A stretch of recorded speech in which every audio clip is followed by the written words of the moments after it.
Hello everyone, I'm Geek Freak and welcome to the video. And welcome to part 2 of how to fix Dragon Ball Super Broly's fight. If you guys haven't seen part 1, then please go and watch that first, and then as soon as you've done that, come back and watch this video. Because this video is a continuation of that video. That was part 1, and this is part 2. So I'm giving you guys some fair warning here. And before I carry on, there's one more thing I want to say. Some people out there are confused to what the last video is supposed to be. This video series used to be 40 minutes, so I decided to put them in 4 parts. And obviously this is part 2. If you guys want to go and watch the full video, it's on here on my channel. Now that's not the confusing part. The confusing part is some people are telling me the stuff in my last video isn't what went on in the Broly movie. And that's true. None of that stuff happened in the Broly movie. The whole idea of these videos are to fill in plot holes, things that were missing, opportunities, etc, that wasn't in the movie. All I'm doing is filling in those gaps. I've seen the whole movie twice, and all I'm doing is just trying to correct a few things and put in things that would have made a lot more sense or interesting. Like I said, the Broly movie was good, but there were things in it that didn't make sense, and that's why I'm making these videos, like my top 12 nitpicks of Dragon Ball Super Broly, and these videos fixing Dragon Ball Super Broly's fight. And that's all this is. Nothing more, nothing less. And if you guys have any better ideas, please let me know in the comment sections below. And so, without further ado, let's continue from where we left off. Remember, you have to watch part 1 and then come back to this in order for things to make sense. And with that said, let's resume with the video. And then, just like in the movie, Frieza kills Paragus and he blames a stray energy beam, which in turn turns Broly into a Super Saiyan 1. Broly transforms into his Super Saiyan 1 form, and then Broly starts thrashing Vegeta around in his Super Saiyan Blue form. While Broly's power level is still growing, Broly is thrashing Vegeta. And then Vegeta has no choice but to go Evolution Blue. Which also brings up another point. Why wasn't Evolution Blue in the movie? Evolution Blue was in the anime and Evolution Blue was in the manga. So why wasn't Evolution Blue in this movie? It would have been awesome to see. And so I've put in one missing thing that was missing from the movie. Evolution Blue. Vegeta turns into his Super Saiyan Blue evolution form. Vegeta at this point is a little bit more stronger than Broly. And as the fight progresses, Broly goes on par with Vegeta's Evolution Blue form, and eventually Broly surpasses Vegeta's evolved Blue form, and Vegeta slowly starts to get thrashed by Broly. Remember, this is a Broly that has forever rising power while in his Super Saiyan 1 form, and slowly but surely, Broly dominates Vegeta. And then out of the distance, Goku shouts at Broly, and Goku says, "You're facing me now." Goku is in his Super Saiyan God Super Saiyan form, and then Broly pays his attentions onto Goku. Broly rushes to Goku, and then Goku goes Kaioken times 10. And it's at this point, Broly is completely dominated. Goku is really giving Broly a right bashing. And it's at this point, Broly's rising power can't catch up to Goku's Kaioken times 10. And again, Broly is getting thrashed. And the thrashing goes on for a while. And then Goku decides to fire off a non-lethal Kamehameha, hoping that the Kamehameha will demobilize Broly. Goku fires it at Broly, and just before it hits, Broly transforms into his legendary Super Saiyan form. And the blast does absolutely nothing to Broly. And then Broly, in his legendary Super Saiyan form, gives Goku a damn good thrashing, while Goku is in his Kaioken times 10 Super Saiyan Blue form.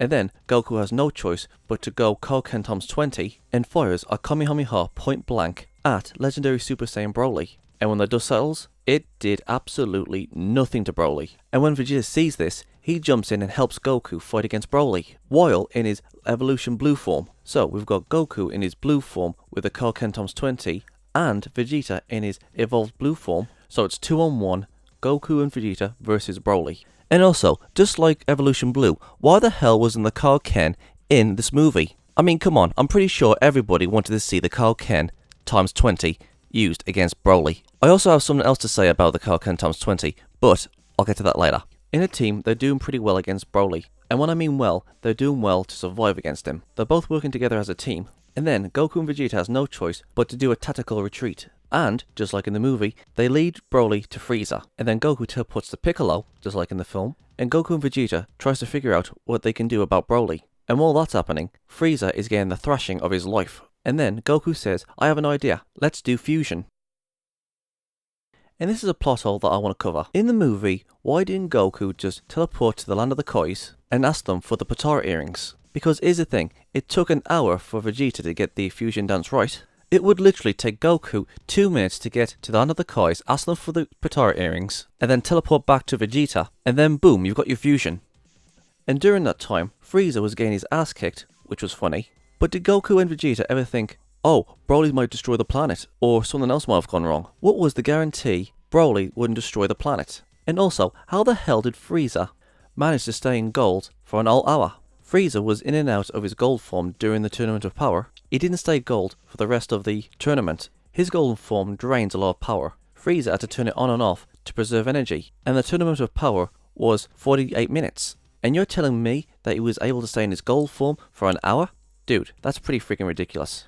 But I do have an idea how they could fix this. But let me fix the fusion plot all first. Goku said that they should fuse in order to defeat Broly, and then Goku teleports to the land of the Kais, asking Shin and Old Kai if they can borrow the Potara earrings. And then the Old Kai says, sorry Goku, but you destroyed both pairs of the Potara earrings in your fight against Boo, and the Potara earrings that we are wearing now do not have the power yet for you guys to fuse. It will take at least a year for these new earrings to have the ability for two people to fuse. They are brand new Potara earrings that doesn't have the power to let you fuse. And then Goku goes back to Vegeta empty-handed and tells Vegeta of their predicament, and Goku says, let's do a fusion dance. Piccolo and Goku teaches Vegeta the fusion dance, and then after learning it, Goku and Vegeta do the fusion dance, and, like in the movie, they botch it up. And so they have to wait half an hour in order to do the fusion again. And knowing Frieza wouldn't last that long, Goku tells Piccolo telepathically tell Gohan, 1817, Krillin, Tien, Yamcha, and Master Roshi to go over to Broly and distract him for half an hour so they can successfully do the fusion dance. And Piccolo makes a weak clone of himself to stay behind and help Goku and Vegeta fuse, while the stronger version of Piccolo will go over and help slowing down Broly.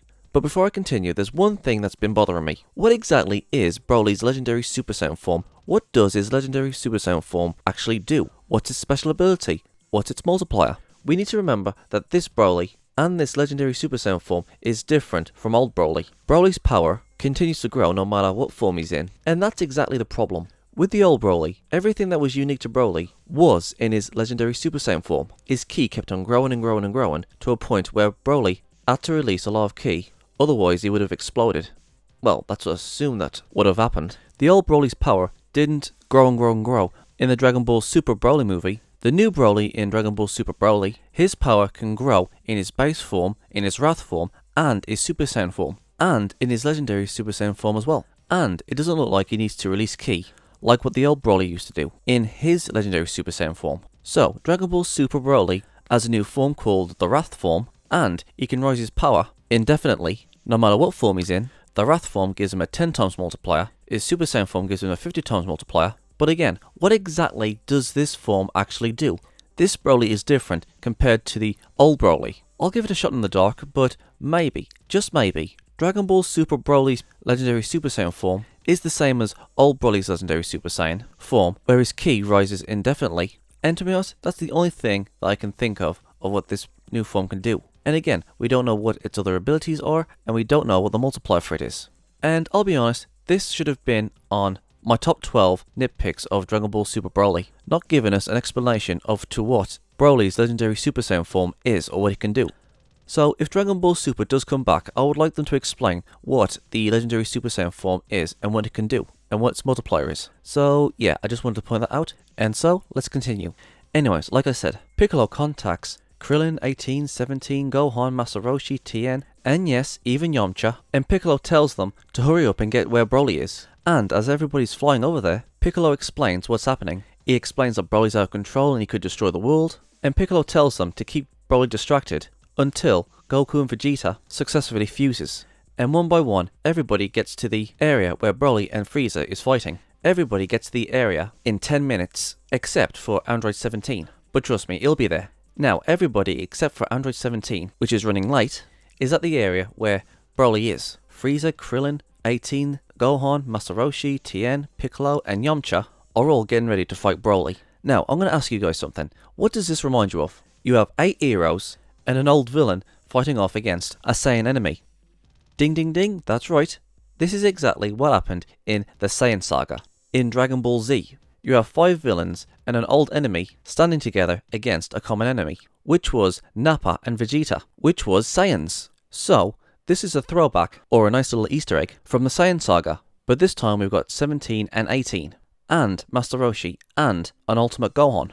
And this time we've got Frieza on their side, and Frieza and the Dragon Team reluctantly and begrudgingly help each other in order to survive. And, just like in the Tournament of Power, they have to work together in order to survive. Against Broly, they have to distract Broly long enough for Goku and Vegeta to successfully complete the fusion dance. And if you ask me, I think this is a great callback. So yeah, carrying on. Android 17 isn't at the battlefield yet, and while they're waiting for Android 17, Krillin, 18, Gohan, Master Roshi, Tien, Piccolo and Yamcha start to fight Broly. And I'll say this, there is a lot of things that could happen in this fight. And I mean a lot of things could happen. But I'll get to that in a second. 17 finally makes it to the battlefield, but he's not alone. Android 17 brought along with him, wait for it, 7 of the Cell Juniors that was in the Cell Saga. Okay, I know some of you are going to say, what are you talking about, Geek Freak? Gohan destroyed them in the Cell Saga when Gohan went Super Saiyan 2. And also, why would Android 17 have the Cell Juniors with him? You're talking bullshit, unsubscribing. Wait. I do have the reasons as to why the Cell Juniors was with 17, and why the Cell Juniors are still alive. It was stated in the Dragon Ball Super manga that the Cell Juniors regenerated in the same place where Cell died and where Android 17 came back to life. Android 17 finds them and he tames them. And also, get this, do you guys remember when Majin Buu destroyed the planet Earth? Well, check this. When Vegeta wished for every good person to be brought back to life, that also included the Cell Juniors. So I'm guessing that Android 17 was the one who made them behave themselves. So yeah, that explains that. And there are 7 of them, and they have all the techniques and abilities of what Cell had in the Cell games. In other words, they have all the abilities and techniques and powers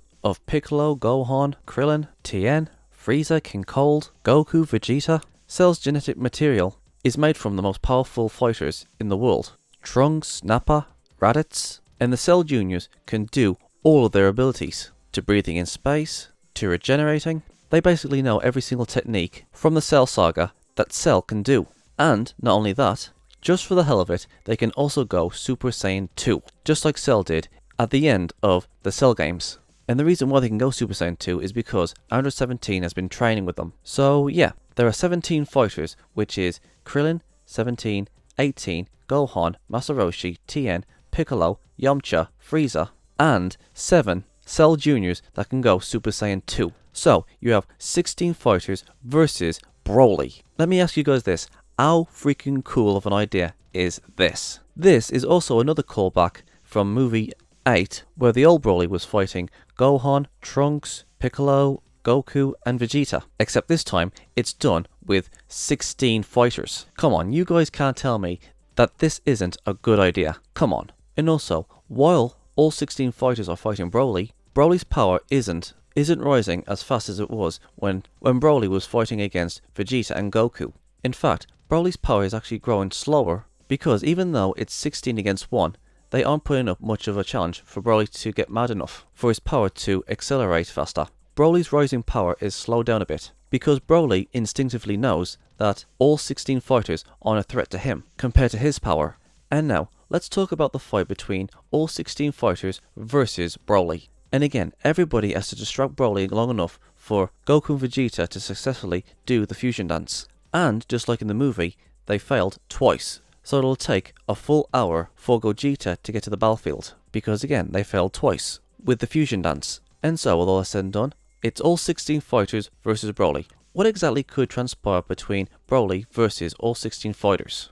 Actually, you know what? Screw it. Let's bring in Goten and Trunks, so they can transform into Gotenks, which will go Super Saiyan 3. Instead of 16, we've got 18 fighters versus Broly. How cool is that?